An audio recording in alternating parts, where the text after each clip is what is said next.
Today I want to do kind of like a little guide in case you want to buy a Saturn Sky or a Pontiac Solstice, what you should look out for. I didn't know all of these things. Now, after owning my car for over 2 years, I know what to look for if I was going to buy another one, and I just want to share that information with you guys. So let's get started right away. So obviously I'm not going to go over the basic things like shouldn't be leaking oil, it should be running right, no check engine lights. So we'll start off with the interior. Now, once you get in here, so the first thing you want to check is the cup holder. A lot of these are broken. This piece over here specifically tends to break. Make sure it has the little arm and it goes in and out smoothly like that. That should be the first thing you check, because it is super easy to miss. If you're sitting in the driver's seat, you probably don't know that there's a cup holder here, but that's the first thing you should check. The second is when you go ahead and turn on the car, there should be no airbag light. It should go away. This one stays on, obviously, once you turn the car on, because the airbag seat sensor is bad. So once you turn on the car, and you sit in the passenger seat, or you get someone to sit in it, once you turn it on, that airbag, passenger airbag, the light should go from off to on. I am sitting here and it is still off. That means the sensor is bad. And the sensor is this whole seat bottom cushion, and it is over $400 for the part by itself, not including installation. So for sure, make sure that works. There is a recall, but if your car has already been fixed by the recall, it's on you. So that's it with the interior. So now onto the exterior. The third thing you should look for is the front bumper damaged. These are super low cars, especially around this area. A lot of them seem to be damaged. So check it. Not a big deal, but I have found people that drive more carefully and make sure not to scratch the bottom of their bumpers tend to take better care of their car mechanically.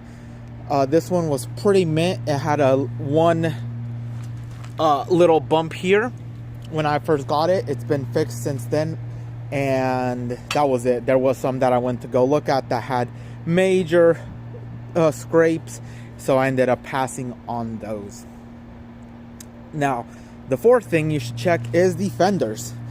These fenders love to crack because the jacking point is right in there, and they can end up looking like this.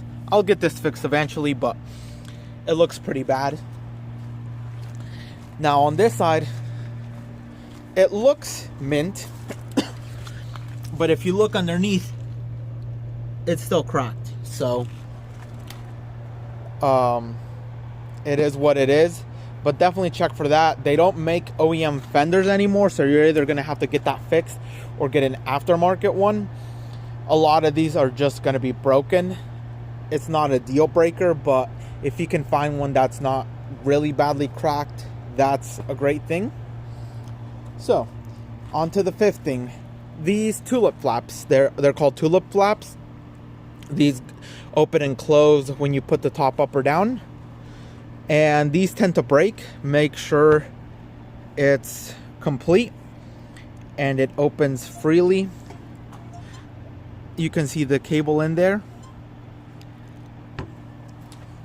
because these are almost impossible to find now, and they're not cheap when they come up for sale. So just make sure they're in good condition, and they open and close when you put the top up or down, which number 6 is going to be the top. So let's go ahead and put the top up. On to number 6 is going to be the top. Now, these cars are getting to be 15 plus years old, so they're not going to be in perfect condition, but you still want to get one if possible with a decent condition top. Now, go ahead and make sure that it operates in taking it off and on smoothly, which should just be a press of the key fob, or there's a button inside the glove box, and then just a handle in there, and make sure that the headliner is like this, not sagging, and make sure it has a headliner. And now to inspect it outside, just check that the stitching is in good condition. This one's not in perfect condition, as you can see, but it's still in good condition. Like, you don't want to see any rips. You want to see that it lines up smoothly. No, this can come apart. And then also the rear window can become, it's just glued to the top. It can become unglued if it sits in the sun for a long time, for years. So that can be re-glued, but still, if it's not, that's better. And definitely just go around, check both sides, check the stitching, no rips. It lines up nicely. So that's number 6. Check the top. On to number 7, which you will probably notice during the test drive. If the front of the car feels softer than the rear shocks are probably blown, and you can feel it going over potholes or bumps. The rear will just feel really stiff, but you can usually just come down to the back and check the shocks.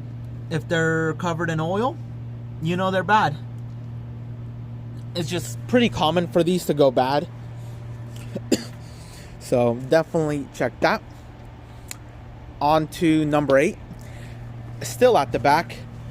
The diffs have a tendency of leaking fluid. And so that can cause the diff to fail if it leaks enough fluid and it goes dry.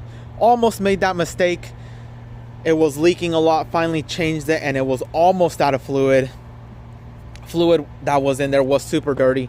Changed it out just in time that it's been like 30,000 miles and the car is fine. But for sure, if it's leaking, get that changed as soon as possible, because if it runs dry and you end up messing it up, you will need a whole new diff, which is not fun to install. So number 9 and 10 are both going to be under the hood.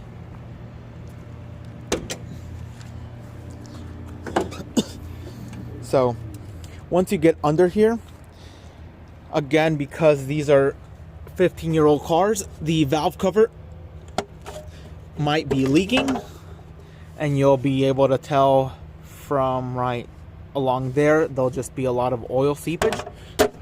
So just check that. If it is, not too bad. It's about a $30-$40 part, probably an hour of labor at the local mechanic shop. On to number 10. These cars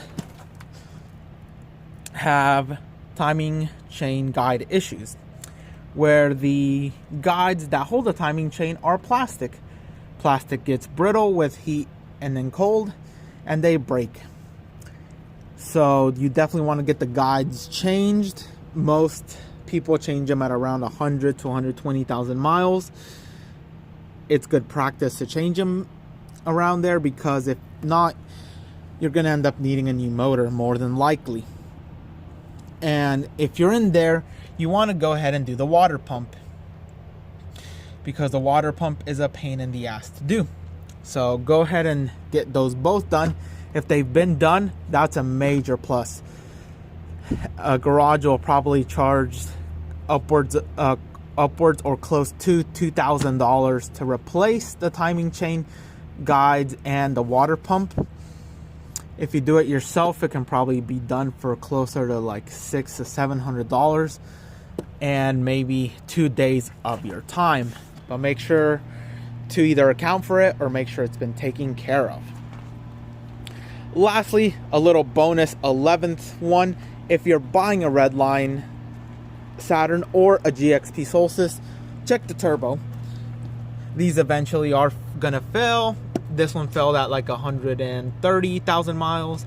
So you can tell this one's not that rusty because it's been changed rather soon. Just check, make sure there's no oil or coolant coming out of these. It's gonna be a little bit right there normal, but just check over here, make sure nothing's leaking. And when you drive it, there is a boost gauge inside the car from the factory. By turning it on, pressing the info button a couple times until you find a boost gauge right there, and it should be going to around 18 psi. That's it for today. That was the things I would look for if I was going to buy another Saturn Sky or a Pontiac Solstice. So if you're going to buy it, I would definitely check those 10 things. If it doesn't pass all of them, it's not a deal breaker. It still could be a good car, but definitely take that into account that it might have to be replaced soon or eventually, and just be ready for that to happen. That's it for today, guys. I'll see y'all in the next one.